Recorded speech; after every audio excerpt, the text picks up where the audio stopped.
የዛሬው ታሪካችን የመጽሐፍ ቅዱሱ የሳምሶን ታሪክ ነው። በደንብ አዳምጡኝ እሺ።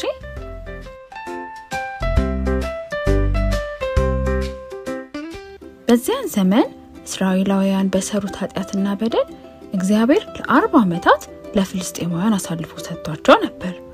ይሁን እንጂ እግዚአብሔር እስራኤላውያንን ነፃ ለማውጣት አንድ ሰው አዘጋጅቶ ነበር። ከዳን ወገን የሆነ ማኑሄ የሚባል አንድ ሰው ነበር። ሚስቱም መካን ነበረች።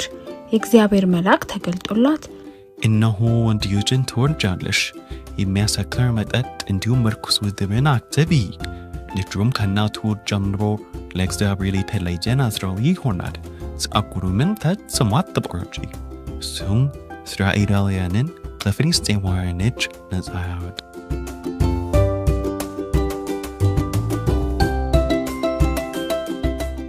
ሴቲቱም ወለደች፣ ስሙንም ሳምሶን አለችው። እግዚአብሔርም ባረከው። እያደገም ሲሄድ እግዚአብሔር ወደር የሌለው ማንም የማይቋቋመው ኃይልና ጉልበት ሰጠው። አንበሳን ያለ ምንም መሳሪያ እንደ ጨርቅ ይበጣጥሳል። በአህያ መንጋጋ 1000 ያሉ ወታደሮችን ይገድል ነበር። ማንም ሊቋቋም የማይችል ኃያል ሰው ሆነ። ከዚያም ሳምሶን ከፍልስጤማውያን ወገን የሆነች ደሊላ የምትባል ሴትን ወደደ።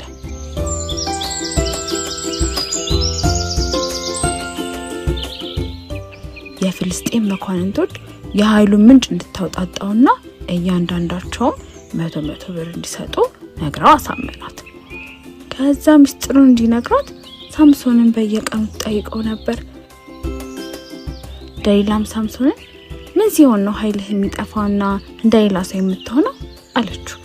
ሳምሶንም በሰባት ባልደረቀ በእርግብ ስር ብታሰር ኃይሌ ይጠፋል አላት። ደሊላም የፍልስጤም ወታደሮችን በጓዳዋ ደብቃ ሳምሶን እንዳላት አሰረችው። ውድቅት ሌሊት ላይ ሳምሶን ሆይ ፍልስጤማውያን መጡብህ አለችው። እሱም በኃይል የታሰረበትን ጠፈር በጣጠሰው። ደሊላም እውነቱን እንዳልነገራት ባወቀች ጊዜ በድጋሚ ጠየቀችው።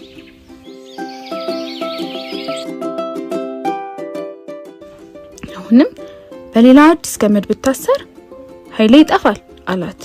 እንደ መጀመሪያው አሁንም በጣጥሶ ተነሳ። ለሶስተኛ ጊዜ የራሱን ፀጉር ከድር ጋር ጎንጉና በችካል ቸነከረችው።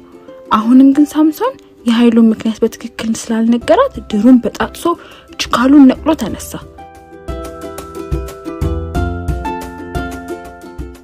በስተመጨረሻም ግን እጅግ አጥብቃ በጠየቀችው ጊዜ ፀጉሩን ከውልደቱ ጀምሮ ተቆርጦ እንደማያውቅና ኃይሉ ራሱ ላይ እንደሆነ ነገራት። ደሊላም እውነቱን እንደነገራት ስላወቀች በውድቅት ሌሊት ሳምሶን በተኛበት ፀጉሩን ቆረጠችው። በዛው ቅጽበት እግዚአብሔር ኃይል ከሱ ተወሰደ። ፍልስጤማውያንንም ጠርታ አስያዘችው። ሁለቱንም አይኖቹን አጥፍተው በእስር ቤት ወረወሩት። በግዞት ውስጥም ሆኖ ለፍልስጤማውያን ወፍጮ ይፈጭ ነበር። ፍልስጤማውያንም ሳምሶንን አሳልፎ ሰጥተናል እያሉ አምላካቸው ዳጎንን አመሰገኑት። አንድ ቀን ግን እንዲያዝናናቸው ሳምሶንን ወደ ቤተ መንግስት አስጠርተው ይቀልዱበትና ያሾፉበት ጀመር። ሳምሶንን በልቡ ወደ እግዚአብሔር ጸለየ። ጌታ ሆይ አንድ ጊዜ ብቻ ኃይሌን መልስልኝ አለ። እግዚአብሔርም ልመናውን ሰማው። ፀጉሩን መብቀል ጀመረ፣ ኃይሉንም መለሰለት።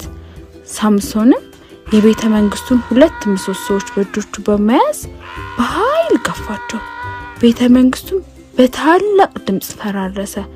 ሳምሶንም በህይወት እያለ ከገደላቸው ጠላቶቹ ይልቅ በሞቱ ብዙ ጠላቶቹን ድል አደረገ።